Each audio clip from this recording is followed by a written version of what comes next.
Hi everyone, welcome to Cheltenham Chart episode 8, and so many horses to go through in this episode. We'll go through from Thurles a week ago on Sunday right through to the runners who ran on the 27th. Lots and lots of clues for Cheltenham. Where do they fit into the jigsaw? How do I see their performances? And I can only give you my view on their performances. But not just their performances, their prices after that performance. Are they value? Or is it just a little bit too short to be backing? Why I wouldn't back some of them, why I think some of them are value, etc. But with so many horses to go through, I'll get straight on to the horses. And I'll start with Thurles, run through those runners during that week. Then I'll go through Boxing Day, and then I'll go through the 27th. And we'll talk about all the runners over that period. Ramillies is the first runner I want to talk about. He won at Thurles. He's been well talked up by Willie Mullins in his career, but never really done a whole lot over hurdles and in his bumpers. But I think he could come of age over fences. I'll be honest and say that he's in the same ownership as Gallard de Menil, but I'd like to see this horse being the National Hunt Chase horse for the Mullins yard rather than Gallard de Menil. If he ran in the National Hunt Chase, I'd really fancy him. The Brown Advisory, I wouldn't be quite so keen, although I think he could be a revelation over fences. I just wonder if the 3 miles could catch him out. And I'm looking forward to seeing another horse later this week for that Brown Advisory, and I wouldn't want to back him yet for the Brown Advisory. But if they nominated the National Hunt Chase, I'd be really keen on this horse. Willie Mullins had 2 horses out at Punchstown on the Monday. Appreciate it was a good winner. He jumped really well, and he fiddled a couple of fences as well. I liked his performance. It's just with the news that Sir Gerhard is now being out for the Cheltenham Festival, we'll appreciate it, or some of these horses go up in distance, and that would be a big worry, and certainly it would be enough to make me walk away from him for the Arkle at the moment, especially with so many runners from this yard looking like Arkle contenders. I couldn't really appreciate it at 5-1, much as I think he has a good chance if he ran in the race. The worry is now that he may not run. Gallopin Deschamps was absolutely flawless. There was nothing not to like about the performance. He was brilliant. He settled well. He didn't make mistakes. He jumped really well when he was asked to for a big jump. And he's run away from really good rivals like Fakir Duderie. I think he'll go for the Gold Cap. He's the rightful favourite for the Gold Cap. Your only worry backing him for the Gold Cap is, will he stay? It's impossible to say whether he'll stay, but settling so well as he did in this race, it's hard to think he wouldn't stay. He's definitely the rightful favourite for the Gold Cap, and I couldn't put anyone off backing him. This was a really, really flawless display. There were a lot of nice winners at Naas, and that sort of worries me because it tends to mean that the ground's perhaps making the winning distances bigger. But I'll go through the winners on the day at Naas. I was particularly impressed with Impere Pass and Halka de Tarbet, but they both won their races so easily you'd need to see them again. It's difficult to make an assessment when they absolutely run away from their rivals. Is the race as good as what you think it is? But both created a favourable impression on me. I thought both were really good. Journey with Me beat Flame Bearer. I'm not convinced it was the real Flame Bearer, but it was nice to see Journey with Me jump better. And he looks a bit of a stayer, and this, I wouldn't be convinced about him for the Turners, although he'd probably go there. The worry is I think he needs 3 miles, but they've already got horses for that division like Jerry Colombe and perhaps the one I'm going to talk about later in the show. In the same ownership, and it could be that Journey with Me will have to be the 2 mile 4 horse, whether they think he can win over that distance or not. They're not going to put all their horses into one race. He was good. I'm not convinced we saw the real Flame Bearer. That's the problem with this win. was this the real flame bearer? Because he's been well touted and he didn't seem to run his race at all. He was legless coming up the running, and I got the impression that something wasn't quite right with Flame Bearer. Brideshill was only out for a mark, and I don't think they really wanted to come second, but Flame Bearer fell in a heap after the last, and Brideshill came second. In the Pocket was a really impressive winner for me. People will say he's just clung on from 3-card Bragg, but he's travelled so well in the race. I think he could be a Ballymore contender on better ground. I think he would look like he may run away from horses in better ground. In this ground, he seemed to get stuck in it. He travelled supremely and then seemed to get stuck in the mud a little bit. And he still hung on well. I was impressed with In the Pocket. I think he could be a very good horse going forward. El Fabiola ran the next day. I was not quite so impressed with him, I have to say. I thought his jumping was very sticky. He was given an absolute freebie and he still didn't jump that well. He was probably the least impressive of the Mullins horses who came out looking to bolster their Arkle credentials. I know he's won well, but I thought the horses in behind didn't want to get close to him, and I really wasn't impressed with his jumping. But it does show that the people who screamed and shouted that John Bon was the next coming are now seeing the horses come out who could beat him. We'll talk later in the show about Dysart Dynamo as well. So, you know, the horses who could beat him are now starting to come out, and all of a sudden the prices that were quoted on John Bon after 2 wins against poorer rivals is now not looking such a great price after all. And there's, you know, John Bon could still quite easily win the Arkle, but while he was winning and the other horses weren't coming out, you can't really now say that John Bon's price really was value. I'll get on to Boxing Day and a lot of horses to talk about on Boxing Day. At Kempton on Boxing Day there was a lot of really impressive winners. Constitution Hill bolstered his claims for the champion hurdle. He was really impressive. I know a lot of people are talking about Epitant not running that well. She's running against a horse. She's not going to run against a horse like that in the Mare's Hurdle. And I think a lot of people are forgetting that. Constitution Hill seems a bit of a freak. And she's the only one who's really trying to take him on, trying to go with him, trying to match his finishing kick. And she'll find it a lot different in a Mare's Hurdle over 2 miles forward than running against a horse like Constitution Hill over 2 miles. So I wouldn't be writing her off too quickly. I certainly haven't, and I've not lost faith, although I'm getting a better price now for the Mare's Hurdle and I'm quite happy with that.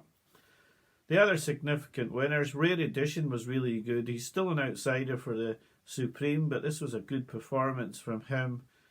He stayed on really nicely, and he's a good horse going forward. Whether he's quite up to the horse like Facile Vega Jet Powered League, that remains to be seen, but he was good in the main in this race. Paisley Park and Champ and Goshen, they served up a good race, but really will they trouble the likes of Florin Porter and Classical Dream, etc., that are set to come out in Ireland tomorrow?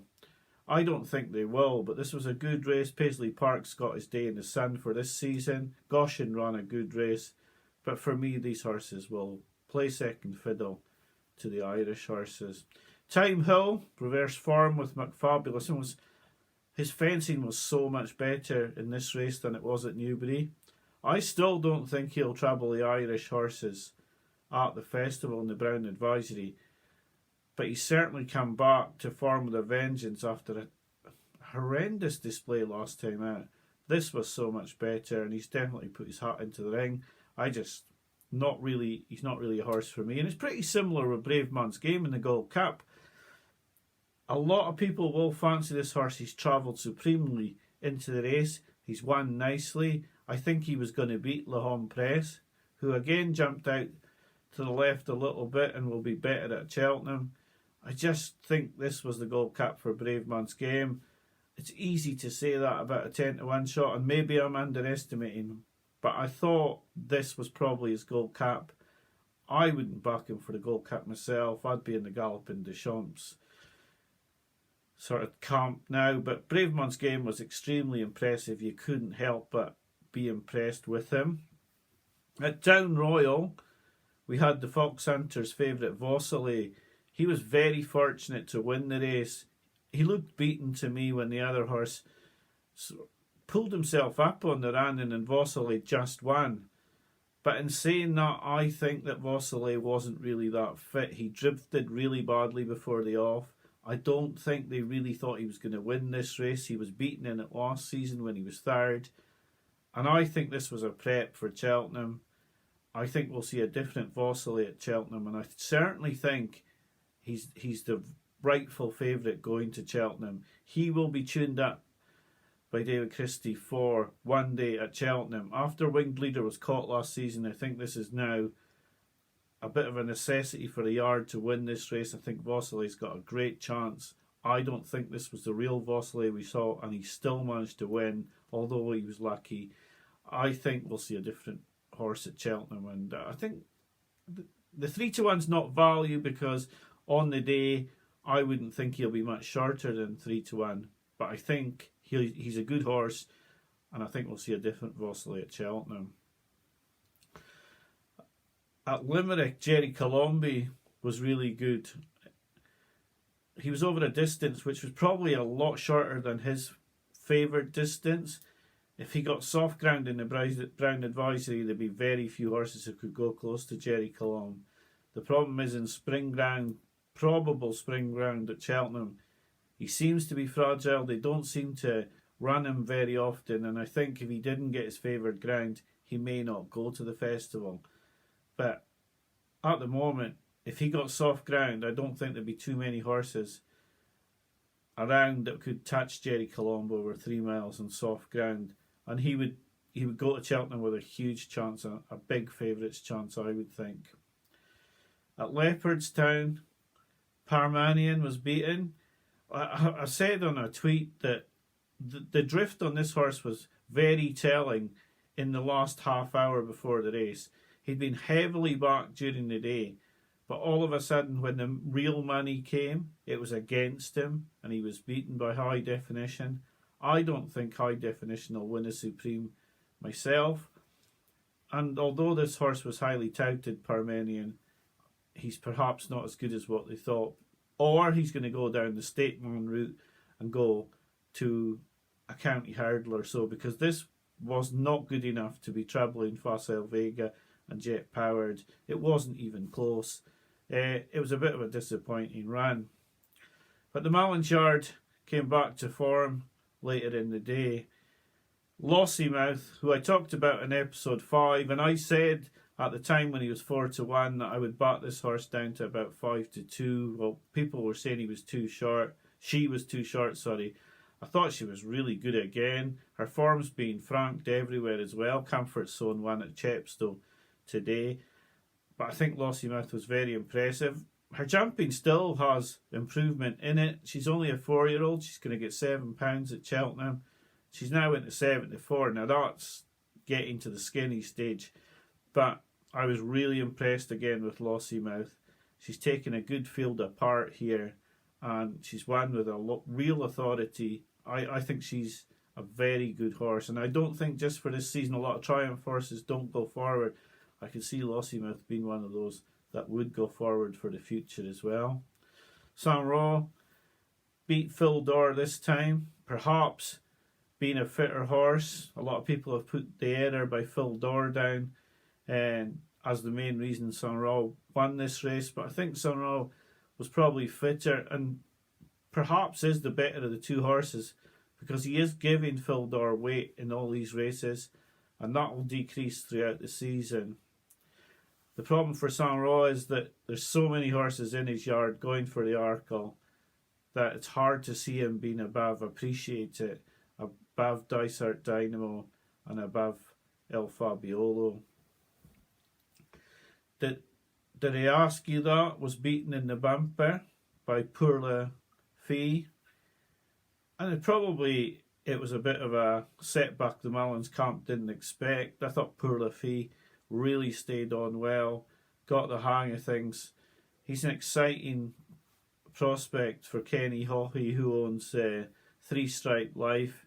I'm not sure they thought they would win this bumper, but this is a raw horse who could really improve throughout the season. I think Pour La Fille could be a good horse. Maybe did I ask you that? Could improve from this. A lot of Mullins horses in the bumpers are not performing as they expect, and it could be that they need the run, and when they come for their second runs, you'll see a different horse. But I definitely think that Pour La Fille is a good horse going forward. One more horse to mention run at Market Raising, still an outsider for the Supreme, but Chasing Fire is winning smaller races and gaining experience and winning very easily, and could quite easily run in a Supreme and have a decent each way chance. So we'll get on now to the 27th, the runners on the 27th. But for me, the pick of the runners on the 26th was definitely Lossiemouth again. I said on the 26th, the Boxing Day, that I was really impressed with Lossiemouth, and her form was franked again on the 27th by Comfort Zone's win in the finale juvenile at Chepstow. He stayed on nicely to win this. I still think that Lossiemouth beat him comprehensively last time out, and I think he's just endorsed her chance of winning the Triumph. Could Comfort Zone be a Boodle's horse, or is he going to go to the Triumph as well? At Kempton, the Desert Orchid really disappointed everyone with Edward Stone falling, and I can't see any of the horses who were in front of him being horses for the Champion Chase, which means I was surprised to see Edward Stone fall, because he's been so good, so slick with his jumping. It was just all in all a disappointing race, and I'm sure backers and Newbie Negra were pretty disappointed that he couldn't win the race with Edward Stone out of it. The big races on the 27th were all at Leopardstown, and it was pretty much the Willie Mullins show there, and I have a feeling that come the Cheltenham Festival, his 10 winners of last season could quite easily be replicated. Dysart Dynamo started his chasing career, and he's been hugely impressive. But I do have to question, like some of these other Mullins runners who've won Arkle, gone well into the Arkle betting, they're beating horses who aren't really trying, don't want to get too close to them. Pretty similar to the Facel Vega race a couple of weeks ago. And Dysart Dynamo's beaten Sea Ducker and Irascible, but I don't think those horses wanted to get too close to him. He was good, of course he was good, but I would take it with a pinch of salt a little bit. The thing with this horse is you're probably guaranteed that he's going to go to the Arkle. He's not one they're going to step up in distance. They're not going to send him to the Turners because he seems a pure speedball 2-miler. Whereas with Appreciated El Fabiolo, Flame Bearer, you do have that worry that now that Sir Gerhard's out, that you're going to have that worry of them being pushed up in distance. I don't think you have that with Dysart Dynamo. Is he good enough to beat John Bon? That will remain to be seen. But it was a good performance on his chasing debut. Blue Lord was extremely impressive, and a lot of people have put this up at 16-1, and they're going to be looking at good slips now for the Ryanair. Of course, it will depend a lot on what goes to the Ryanair, but he seems to have turned over a new leaf, because he was a nearly horse for quite a while, but this was a lot better from him. That's his 2 wins this season, and he seems to be improving as he gets older. I don't see him going and running against Energumene in the Champion Chase, really. I don't think they would give up a chance of winning 2 different races, and I think Blue Lord would probably go to the Ryanair if Allaho isn't there. The problem is, if Allaho is there, which horse would he run against, Energumene or Allaho? That's why Anti-Post Panting on Blue Lord could be dangerous, but I think if Allaho doesn't run, this horse could be 3-1, 7-2 favourite for the Ryanair if Allaho was confirmed as a non-runner. Facile Vega, he's won a Grade 1, yet I've sort of been a little bit underwhelmed with his performance. He was good. I don't know if a 5-length win over Elliot de Tomp's going to... If he beat Elliot de Tomp at Cheltenham by 5 lengths, I don't think you'd win the Supreme. But obviously he's better than this. I just expected probably a more spectacular win than I got. And you can't crab a performance where a horse has won a Grade 1 by 5 lengths, but he was very good. The problem was he was beating all horses from his own yard, and he probably hasn't had to do a whole lot more than he would do in a workout at home. Fuck to File was a Willie Mullins winner in a bumper. He was good, but this was 2 miles forward and he needed all of it to get up. He didn't look like he was going to win the furlong out, but he stayed on really strongly. You'll need to see a lot of these Mullins bumper runners again to see how they're going to perform. But he was good, and it was a great day for Willie Mullins at Leopardstown. I've a few runners that I'm really looking forward to later in the week, and I have to say none more so than the horse that they talked about on the We're Going Chasing podcast with Rob Aitchison, where he put up Gentleman's Game as his bet for Cheltenham. This horse is 33-1 for the Brown Advisory and runs tomorrow at Leopardstown in the second last race on his chasing debut. He's got outstanding form over hurdles, taken into context against some of these horses.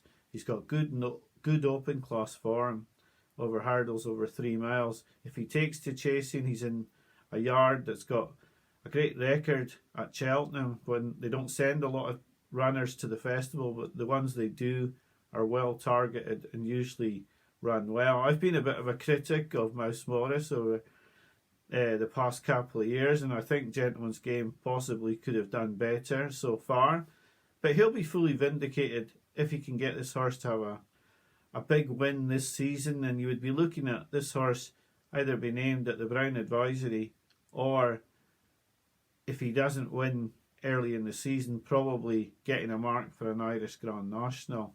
So I'm going to be very interested to see how he runs tomorrow. He's one horse that I'm really looking forward to, but there are plenty of others.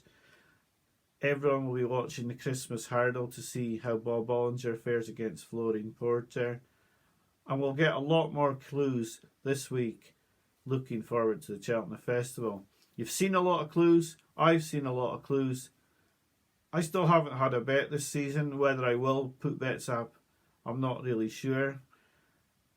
It's getting more and more difficult. I have to say that from what I've seen this week, I'd be more likely to put a double off than anything else, and that means that I need to have 2 horses that stay fit. And I have to say that the horse who's impressed me again is Lossiemouth, and I hope this isn't going to be the same as 2 seasons ago, where Zana here impressed me all season and then didn't win the Triumph Hurdle. Seemed like he wasn't quite right on the day. I hope Lossiemouth will continue to flourish. She is a horse that I've backed, not at the big odds that other people may be on, but I waited for her debut. I was impressed enough then to start backing her, and I have been backing her since her debut. The 7-4, 6-4 is skinny, and I'd probably put her in a double, but she was the horse over the past period who I've really liked. If I knew Ramillies was going to the National Hunt Chase, I'd be all over him as well. But you do fear that Gallard du Mesnil could be their horse for that. But he runs later in this week, and that'll make the picture for the Brown Advisory more transparent. So that's my views on the horses who've run over the past 10 days. Thanks for watching. I hope you're doing well with your Christmas panting. I'll be back to you next week to report on some of these horses who I'm looking forward to, and especially Gentleman's Game tomorrow. Bye for now.